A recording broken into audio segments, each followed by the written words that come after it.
Assalamu alaikum viewers and welcome back to my channel Study Law with Bushra.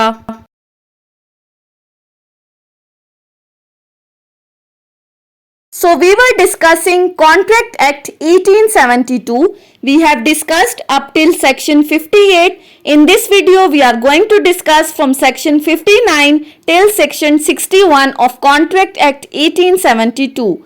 But before starting the discussion, I request you all to please subscribe to my channel and don't forget to press the bell icon for latest updates. Do share this video with your friends and don't forget to comment your feedback. So let's move towards the discussion.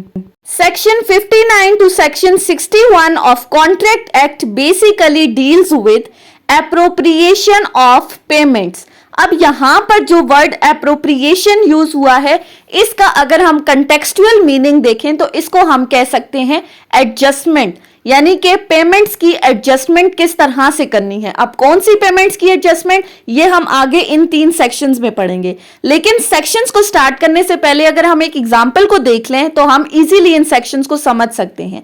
For example हमारे पास 2 parties हैं, ए और B.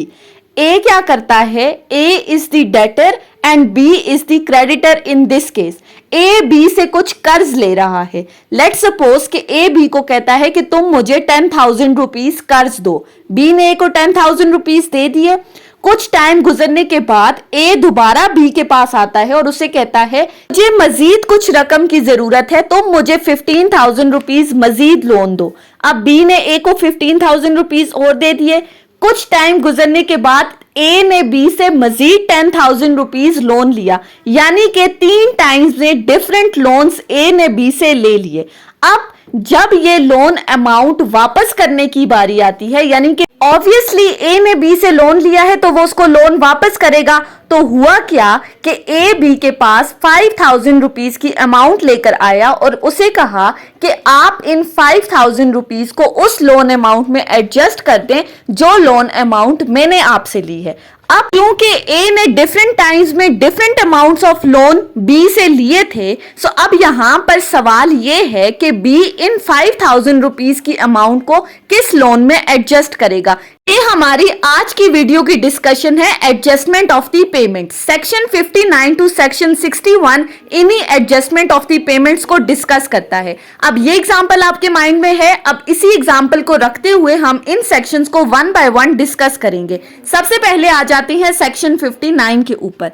Section 59 बात करता है application of the payment where debt to be discharged is indicated. अब section 59 बात करता है कि पेमेंट की एडजस्टमेंट उस सिचुएशन में कैसे होगी जहां पर इंडिकेशन दी गई है डेटर की जानिब से, यानी कि डेटर क्रेडिटर को बता रहा है किस अमाउंट को किस लोन में एडजस्ट करना है। Section states that where a debtor owing several distinct debts to one person makes a payment to him either with express intimation or under circumstances implying that the payment is to be applied to the discharge of some particular debt, the payment is, if accepted, must be applied accordingly. Section 59 क्या कहता है कि जहां पर debtor ने ये चीज indicate कर दी क्रेडिटर को कि जो लोन अमाउंट मैं आपको वापस कर रहा हूं वो आपने किस लोन में एडजस्ट करनी है, तो तब तो बात सिंपल सी है कि क्रेडिटर उस अमाउंट को उसी लोन में एडजस्ट करेगा जो उसे एक्सप्रेस इंडिकेशन दी गई है डेटर की जानिब से। सो इस एग्जांपल में यहां पर वो 5,000 रुपीज जो ए बी को दे रहा है और साथ में उसको इंडिकेट कर रहा है कि आप इसको फर्स्ट वाले 10,000 रुपीज में एडजस्ट कर दो। तो क्रेडिटर के लिए बिल्कुल सिंपल है कि वो इस 5,000 रुपीज की लोन अमाउंट को उन 10,000 रुपीज में एडजस्ट करेगा जो उसने सबसे पहले लिए थे। सो जहां पर इंडिकेशन है वहां पर तो रूल सिंपल है।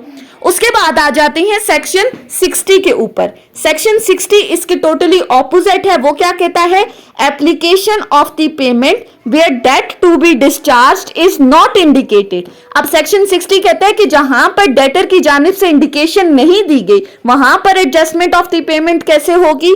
So section states that where the debtor has omitted to intimate and there are no other circumstances indicating to which debt the payment is to be applied, the creditor may apply it at his discretion to any unlawful debt actually due and payable to him from the debtor, whether its recovery is or is not barred by the law in force for the time being as to the limitations of the suit. Section 60 क्या कहता है कि जहां पर debtor ने different times में different amounts of the loan creditor से लिए हैं और साथ ही साथ उसने लोन अमाउंट रिटर्न करते वक्त ये चीज इंडिकेट नहीं की कि आपने इसको किस अमाउंट ऑफ द लोन में एडजस्ट करना है, तो ऐसी सूरत में क्रेडिटर अपनी डिस्क्रिशनरी पावर्स को यूज करते हुए अपनी मर्जी के अकॉर्डिंग जिस अमाउंट ऑफ द डेट में वो चाहे इस लोन अमाउंट की एडजस्टमेंट कर सकता है। एग्जाम्पल में देखें 5,000 रुपीज उसने जो दिए हैं वो उन तीनों लोन अमाउंट्स में से 10,000, 15,000 या 10,000 में से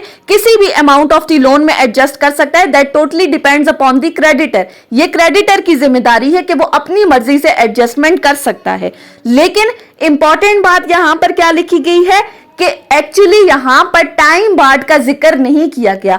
वेदर वो अमाउंट जो लोन की आपसे ली गई है उसका लिमिटेशन पीरियड खत्म हो रहा है या नहीं खत्म हो रहा, आप किसी भी अमाउंट ऑफ द लोन में एडजस्टमेंट कर सकते हो।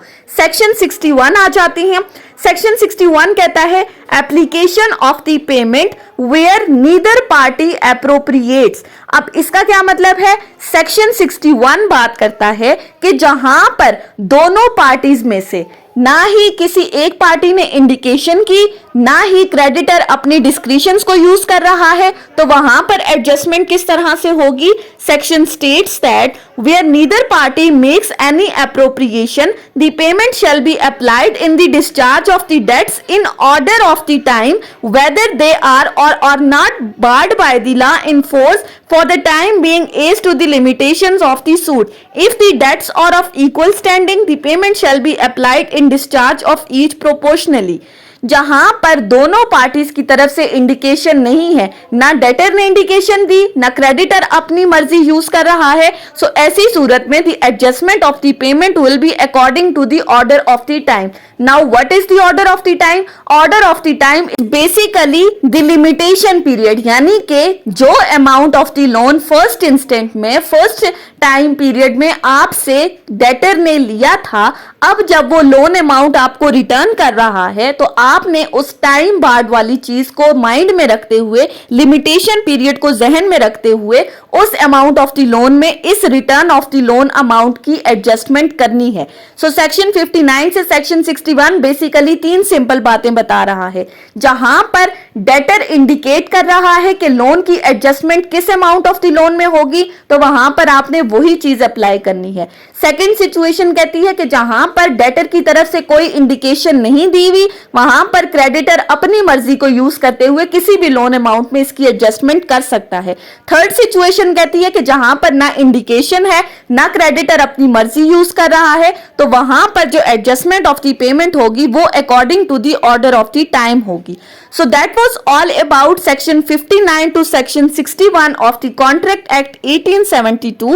I hope कि आपको ये लेक्चर समझ में आया होगा। अगर आपने इस वीडियो को अटेंटिवली सुना है तो अगर आपको ये वीडियो अच्छी लगी है तो इस वीडियो को लाइक करें, कमेंट करें और चैनल को जरूर सब्सक्राइब करें। अगर किसी भी किस्म की कोई कंफ्यूजन है तो आप कमेंट्स के जरिए मुझसे पूछ सकते हैं। Thank you so much for watching this video. Till then, अल्लाह हाफिज।